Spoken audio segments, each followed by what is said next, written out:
Have you ever stopped to think, maybe as you flip a light switch, first thing in the morning, or perhaps watch your phone charging up?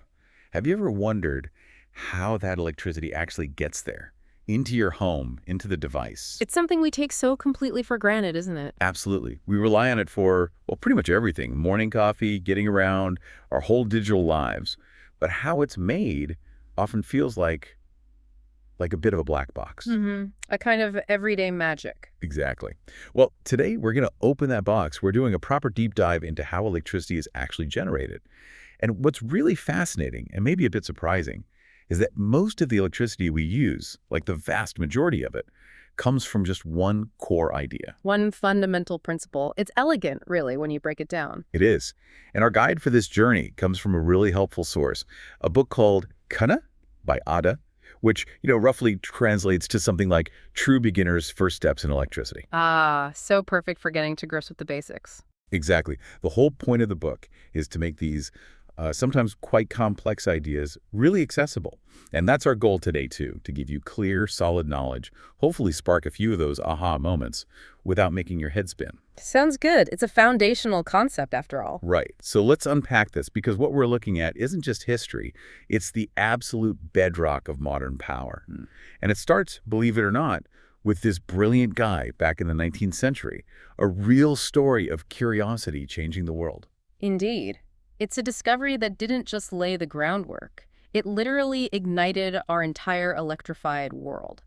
This isn't just about an isolated scientific finding. It's a powerful testament to how fundamental inquiry, often born from simple observations, can trigger profound systemic revolutions in how we live and interact with energy. Okay, so here's where it gets really, really interesting. The overwhelming majority of electricity we use, tiny LEDs, massive city grids, everything in between, it all relies on something called electromagnetic induction. Sounds a bit technical, that name. It does, I know. But the basic idea, surprisingly simple. Imagine you've got a coil of wire, just, wire wrapped around something, maybe even just air. You have a magnet. Okay, wire, coil, magnet, got it.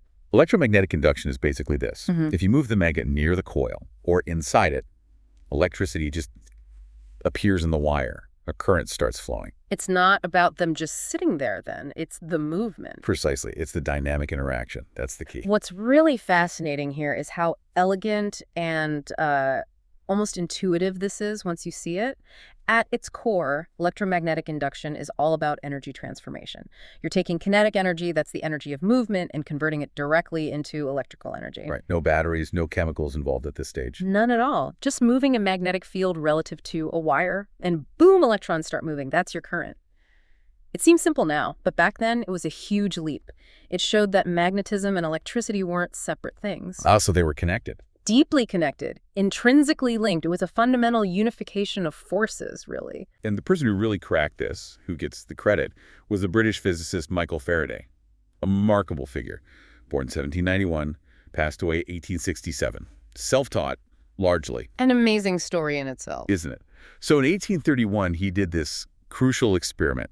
He basically took a bar magnet and moved it in and out of a coil of wire. And he had this gadget hooked up, a galvanometer, to see if any electricity flowed. And did it? It did. Every time he moved the magnet, the needle on the galvanometer jumped. He proved it.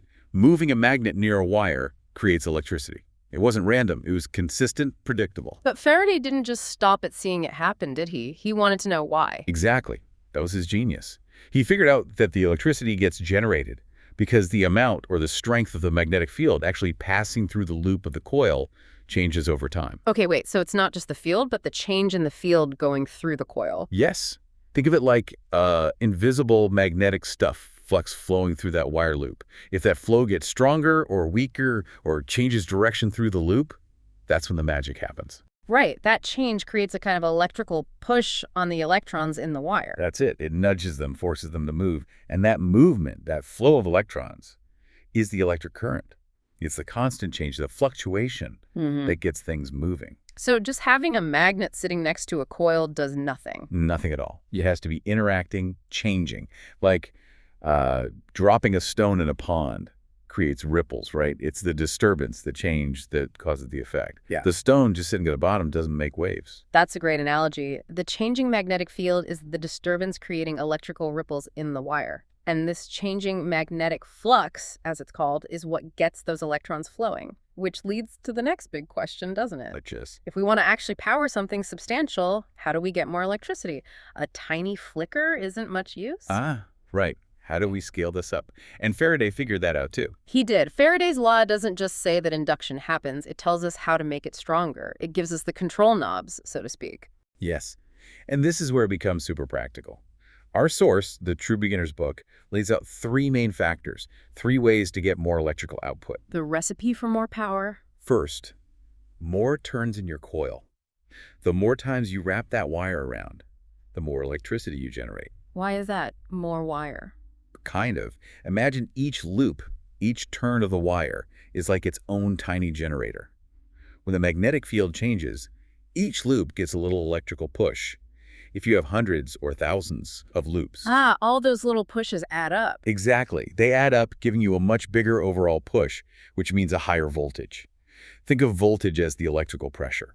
More turns equals more pressure, more electrical force. That makes sense. It's fundamental to how real generators are built. Each turn adds to the total voltage. So engineers calculate exactly how many turns they need for the power output they want. It's a direct way to scale it up. Okay, second factor. Use a bigger, stronger magnet. Bigger magnet, stronger field. Stands to reason. Right. A larger magnet creates a more powerful, more spread out magnetic field. So when that stronger field changes as it interacts with the coil, the change itself is bigger, more intense. Like making bigger ripples in that pond analogy. Exactly. A stronger magnetic field gives a much bigger nudge to the electrons when it changes. And that bigger nudge means, again, a higher voltage, more electrical power generated.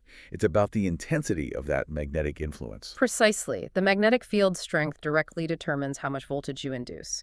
Bigger magnets, or powerful electromagnets, mean more magnetic field lines cutting across the coil, so any movement creates a larger change in flux. That's critical for big power plants where efficiency is everything. They're always looking for ways to make those magnetic fields stronger. And the third factor, which feels quite intuitive, I think, is speed. The faster the magnet changes relative to the coil, the more electricity you get. Faster change, more power. Yep. Whether the magnet is moving closer or further, or spinning around, which is what happens in most generators, the faster that movement, the more rapidly the magnetic field through the coil changes. So the electrons get nudged more often or harder? Both, essentially. Think about pushing water through a hose. Slow pushes, you get a trickle. Rapid, strong pushes, you get a gush. Same idea here. Faster magnetic field changes mean more vigorous electron movement. That translates to higher voltage, and for the alternating current, we usually use a higher frequency. Right. And those three things, coil turns, magnet strength, and speed of change, these are the absolute core principles engineers use. They take Faraday's discovery and use these levers to design everything from small generators to massive power station units. So it's not just abstract science, it's the actual blueprint for making power. Absolutely. Understanding these lets engineers optimize everything, how the coils are wound, how fast things spin to get exactly the power they need as efficiently as possible. This is where the theory really hits the road, or maybe hits the grid. Okay, so we've got this amazing principle. Move a magnet, get electricity, Faraday's law. We know how to get more electricity, more turns, bigger magnet, faster movement. But how do we actually do that on a scale that powers, everything? We can't just have people waving magnets around all day. No, that wouldn't be very practical. This is where the engineering marvel of the generator really comes in. It's the machine designed specifically to apply Faraday's principle continuously and powerfully. It's the bridge from the idea to the reality. Exactly. And the key, as our source highlights, is using a strong physical force to create that necessary movement. Not just any movement, but specifically a strong, sustained rotational force. Rotational, like spinning. Precisely. Well, If you want a continuous supply of electricity, you need that magnetic field to be changing continuously and predictably. Spinning either the magnet or the coil is the most efficient, practical way to achieve that constant, powerful change. It keeps those electrons moving constantly. and it has to be strong rotation. Absolutely. And scaled up. The source mentions making the whole setup very large.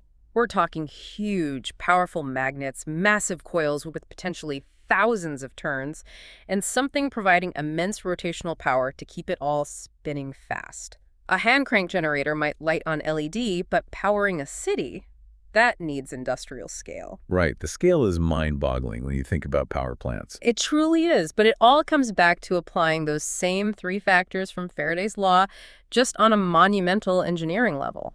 Now, one interesting point from the source is that there's actually flexibility in how you set up this spinning. You need relative motion between the magnet and the coil, right? Yes, that's the core requirement. So you can achieve that in two main ways. You can spin the magnet, or you can spin the coil. Correct. Two basic designs, same underlying physics. The first way is called the rotational field type. Ad Dufos had its open lines gevoelsvol. Here, the field, the magnet, is the bit that spins. The coils of wire stay still. Okay, so picture a big magnet on an axle spinning around inside a stationary cage of wires. That's a good way to visualize it. A powerful electromagnet may be rotating really fast. As its north and south poles sweep past the fixed coils, the magnetic field through those coils is constantly changing, inducing the current. And why do it that way? Any advantage? The source suggests this is often used in very large generators because it's easier to get the electricity out. The high-power current is generated in the stationary coils, so you don't need complex, potentially problematic sliding contacts like brushes to collect power from something that's spinning really fast. Ah, that makes engineering sense. Simpler to handle the high currents and voltages if the main power windings aren't moving. Better for reliability and cooling too, I'd imagine. Then there's the other way, the rotational armature type, or armature usually refers to the power generating part, which is the coil, so in this case. The coil spins and the magnet stays still. Exactly. You have a strong, fixed magnetic field, and the coil of wire rotates within it. As different parts of the spinning coil cut through the stationary magnetic field lines, they experience that changing magnetic influence. So it achieves the same result, changing magnetic flux through the coil just by moving the coil instead of the magnet. Precisely. Two sides of the same coin. The source mentions this rotating coil method is often used when explaining the basic concept, maybe because it's sometimes easier to visualize a spinning loop inside a magnet. But fundamentally, it doesn't matter which part moves, as long as there's that continuous relative motion, that change in the magnetic field passing through the coil. That's the non-negotiable part. Right. It's all about the change. And this design flexibility allows engineers to choose the best approach for different applications, whether it's a small DC generator or the giant AC alternators in power stations. Okay, let's try and paint a simple mental picture of what's happening right at the core of a generator. Imagine, okay, just a single loop of wire, maybe rectangular, and we put it near a magnet. Let's use our spinning magnet idea, the rotational field type. Okay, coil is still, magnet spins nearby. Right. So as that magnet spins, maybe quite fast, its north pole sweeps past the coil, then its south pole, then north again, over and over. So the coil is seeing north, then south, then north, then south, a constantly flipping magnetic influence. Exactly. The strength and the direction of the magnetic field lines going through that coil are constantly changing, getting stronger, weaker, reversing. It's that time-varying magnetic field we talked about, a constant magnetic pulse hitting the coil. A magnetic pulse. And that pulsing, changing magnetic field is what pushes and pulls the electrons in the wire. It induces that electrical force that makes them flow. And because the magnetic field is constantly flipping back and forth as the magnet spins, the direction of the push on the electrons also flips back and forth, which is why most big generators produce alternating current, or AC. The current flows one way, then reverses, then flows the first way again in a cycle. driven by the spinning magnet. Makes sense. Now let's quickly tie back those three factors, turns, magnet speed, to this spinning generator picture. If we spin the magnet faster, Faster change in magnetic field, which means higher voltage, more electrical pressure, and a higher frequency for AC power, right? More cycles per second. correct. That's why grid frequency, like 50 hertz or 60 hertz, is directly tied to how fast the generators are spinning. Speed control is critical. Okay. And if we use a bigger, stronger magnet, Stronger magnetic field overall, so as it spins, the amount of change the coil experiences is greater. leading to. Higher voltage, again, more magnetic oomph translates to more electrical push. Got it. And finally, if we use a coil with way more turns of wire, Each turn adds its little bit of induced voltage, so more turns. more total voltage, all those little pushes adding up, it allows you to generate a much higher overall electrical output from the same spinning magnet. Precisely. It's like having more lanes on the electron highway, all getting pushed simultaneously. So it really does all boil down to that continuous powerful change. Faster, bigger, more turns, they all amplify that effect, giving us more electrical juice. That's the essence of it. It's why power generators are these huge, complex machines. They're engineered precisely to maximize those three factors, using powerful rotation, incredibly strong magnetic fields, and thousands of coil windings. It's Faraday's law scaled up massively. Okay, so we've nailed down electromagnetic induction, and how generators use rotation to make it happen continuously. But that begs the next big question. Where does the rotation come from? What's actually spinning the magnet or the coil in these huge power plants? Ah, yes, the prime mover. This is where we connect the generator itself to the actual energy source, because something has to provide that immense, consistent spinning force. So when we talk about different power generation methods like hydro or coal or wind, we're really talking about what we use to create that spin. Fundamentally, yes. We're deciding which primary physical force we're going to harness and convert into rotational power for the generator. Is it falling water? Is it wind? Is it the heat from burning fuel or a nuclear reaction? And you can't just hook a generator straight up to a waterfall or point it into the wind, can you? These forces don't naturally provide smooth, controlled rotation. Exactly. Water falls, wind blows, steam expands. These forces are often linear or expansive. You need a specialized device to capture that raw energy and efficiently transform it into the high-speed, stable rotation that a generator requires. Right. So what is that device? What's the crucial link? The crucial link, the workhorse that does this conversion, is the turbine. The turbine. Our source explains it clearly. The turbine is the main machine used to take the energy from a moving fluid that could be water, wind, or steam and convert it into rotational motion to drive the generator. So the energy source moves the fluid spins the turbine, and the turbine spins the generator. That's the chain of energy conversion in many, many power plants. The turbine is the mechanical heart, translating the energy source into the spin. The source uses the analogy of an old water wheel, a tuyé. That makes sense, using water flow to turn something. It's a great starting point. A water wheel uses falling water to turn and do work, like grinding grain.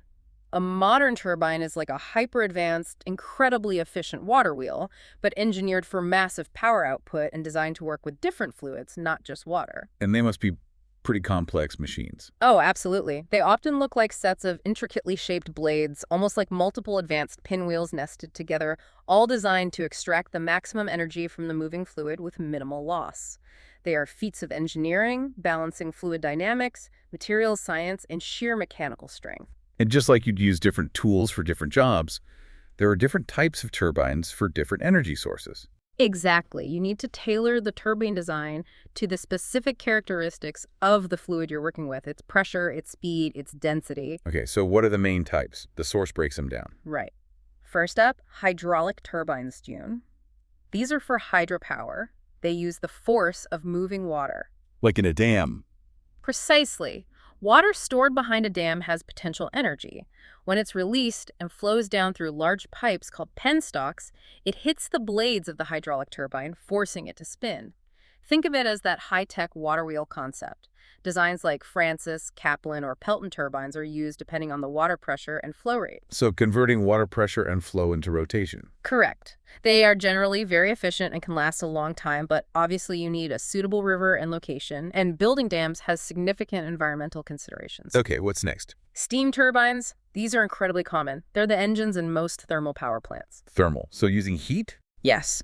You burn a fuel, coal, natural gas, biomass, or use the heat from a nuclear reactor to boil water and create extremely high-pressure, high-temperature steam. And that steam does what? That super hot, high-pressure steam is then directed through nozzles to blast against the turbine blades, making them spin incredibly fast, sometimes tens of thousands of RPM. The turbine extracts energy from the expanding steam. Wow. So heat makes steam, steam spins the turbine, turbine spins the generator. That's the process in countless power stations worldwide. These turbines are complex, often with multiple stages to capture as much energy as possible as the steam expands and cools. They need amazing materials to handle the heat and pressure. Okay, got steam. What else? Gas turbines, Tukumeets. These work a bit more directly with fuel. How so? You burn a fuel, usually natural gas, inside a combustion chamber. The hot, expanding gases produced by that burning are then used directly to spin the turbine blades. Ah, so no steam step in between. The hot gas itself does the work. Correct. It's more direct. Gas turbines can often start up quite quickly, which is useful. Sometimes they're used on their own, and sometimes they're used together with steam turbines in what's called a combined cycle plant, which is very efficient because the waste heat from the gas turbine is used to make steam for another turbine. Clever. Getting more energy out of the same fuel. Exactly, pushing for higher efficiency. And the last one we see a lot more of these days. Wind turbines, the big ones with the giant blades you see on hills or out at sea. Right. How do they fit in? Their principle is probably the most straightforward visually. The wind blows, it pushes against the specially shaped blades, and that makes the whole rotor assembly spin. So the wind itself provides the rotation. Yes.